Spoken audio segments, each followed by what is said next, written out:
nga ba si Sarah? Naku, Ma'am Joanna. Huwag niyo pong bubuksan ng bodega. Joanna, anak!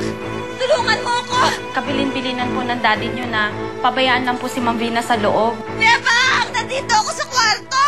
Mang Ige! Oh. Bakit, parang nawala ng dugo yung mukha mo?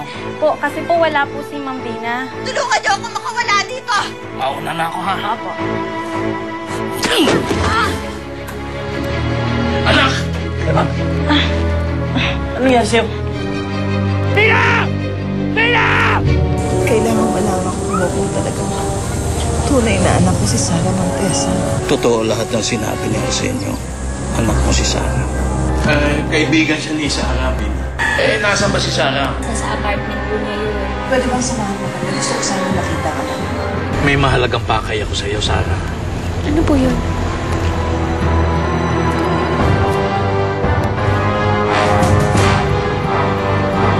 Inday? Kapatid mo si Charmaine? Sa pagkakaalam ko, walang kapatid si Charmaine. Kinuha po si Charmaine sa pamilya namin nung sanggol pa lang ako. Kinuha siya ni Julio Ambrosio. Pero hindi si Charmaine ang batang inuwi ni Sir Julio noon. Ano? Pinangalanan niyang Joanna. Ang batang. Si Joanna ang kapatid ko. Hindi yata tama sabihin mo kay Joanna ang totoo. Dito sa mismong tahanan ng kaaway ninyong si Tito Julio. Sarah! Ano ginagawa niyo dito? Kailangan ko makausap si Joanna. At si Inay. Hindi ko ba mapasukin dito sa bahay ko? Pero kailangan malaman ni Joanna ang tunay ng pagkatao. Makakasama mo na si Marco sa lahat ng commitments mo. But Dad, I don't need a bodyguard. Hindi natin alam kung anong klaseng paghihigante ang gagawin ng pamilya ni Arsenio sa susunod. Joanna, may kailangan kang malaman. Ano ba yung gusto mong sabihin? Hindi mo tunay na ama si Julio Ambrosio. Ano yung pinagsasabi mo? Ninakaw ka ni Julio Ambrosio kina Inay at Itay. God, you're crazy. Joanna, totoo ang sinasabi ko. Si Inay at si Arsenio Rivera ang totoo mong mga magulang. No way! Joanna, yun ang totoo. Sila ang mga magulang natin. Totoo magkapatid tayo.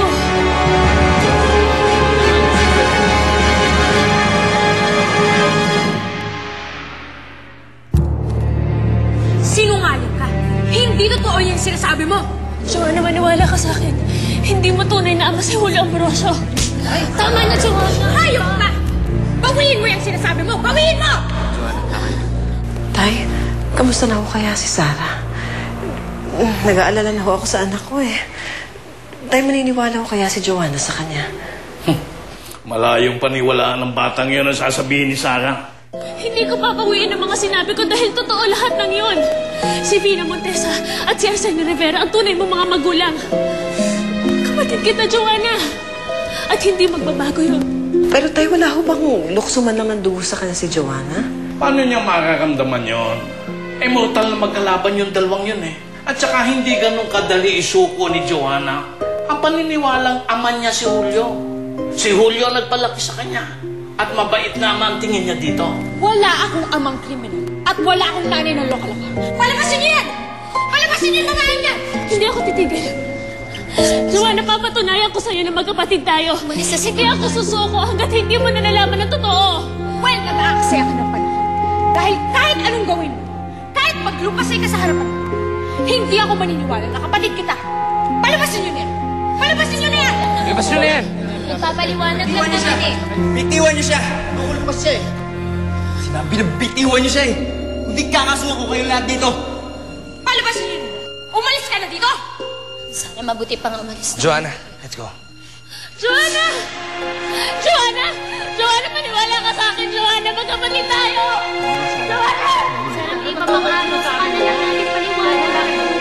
Wala na po mga tanong, excuse me lang po. Kasi po, tara, Sarah, tara. Hindi ka na muna. Pero hindi ho ako nawawalan ng pag-asa, tay. Masamang tao si Julio.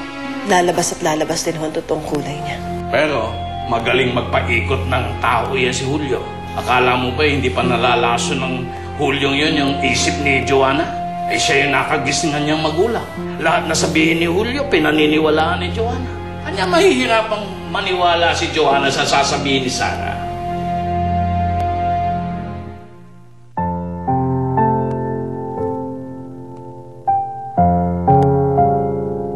Sayangin ang luha mo sa Joanna yun.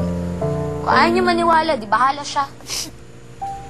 Nina, Nay, nasasabi mo lang yan dahil wala ka sa kalagayan ko.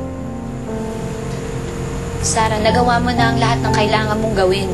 Wala na tayong magagawa kung ayaw niya kasing maniwala sa iyo eh. Naiintindihan ko si Joanna. Hindi ganun kadaling tanggapin ang lahat. Lumaki siya na kilala na si Mang Julio bilang ama na. Tapos sasabihin ko sa kanya na hindi totoo lahat ng yun. Panahon ng kailangan para matanggap niya yun. Panahon, ganun. Hihintay mo mangyari yan lahat. Hihintay mong dumating ang panahon na sinasabi mo. Paano kung hindi na yan dumating? Paano ka? Hihintay mo lang, ganun. Hindi ako papayag, Mimay. Gagawa ako ng paraan. Alam ko magkakasama-sama pa rin kaming pamilya. Maganda yan. Natutuwa ako na naiisip mo yan dahil kaibigan kita. Pero dahil kaibigan mo rin ako, sasabihin ko sa'yo ngayon na huwag ka nang umasa. Pero baka masaktan ka lang.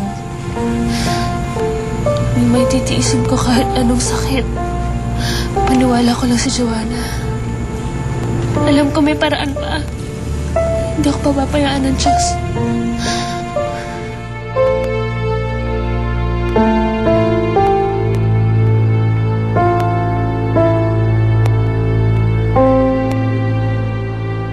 Nag-iskandalo siya sa show ko. At sinasabi niya, hindi daw ikaw yung tunay kong ama. Talaga? Ginawa ni Sarah yan sa harapan ng maraming tao? Letseng Sarah yan, ha? Kahit kailan talaga, tinik siya sa buhay ko. Alam mo, huwag siya magpakita sa akin. Hindi ko alam kung anong gagawin ko sa babae niyan. Alam mo, Dad, hindi ko alam kung saan niya nakukuha yung idea na hindi ikaw yung tunay kong ama. Hindi naman totoo yun, hindi ba? Siyempre naman, anak. Hindi totoo yun. Pero bakit may sinasabi siya na kinuha mo daw ako sa tunay kong ina nung maliit pa ako? Bakit naman niya yun sasabihin, Dad?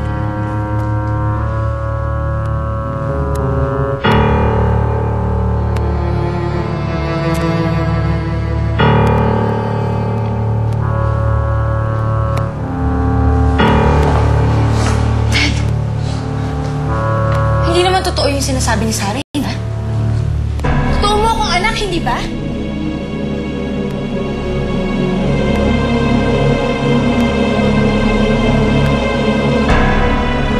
Misma kasi, hindi siya nagsasayaw. Sino may sabi sa'yo? Kung ang kanya... Totoo nga ba, Dad? Kinuha niyo ako sa tunay kong pamilya? Joanna, anak, hindi totoo yan. Ako ang tunay mong daddy. Anak kita. Ako ang pamilya mo. Ipinagtabuyan ka ni Joanna. Opo, Nay. Hindi siya naniwala sa sinabi ko na siya ang kapatid ko. Sarah, kung ikaw lang magsasabi nun, talagang hindi ka niya paniniwalaan. Si Julio ang dapat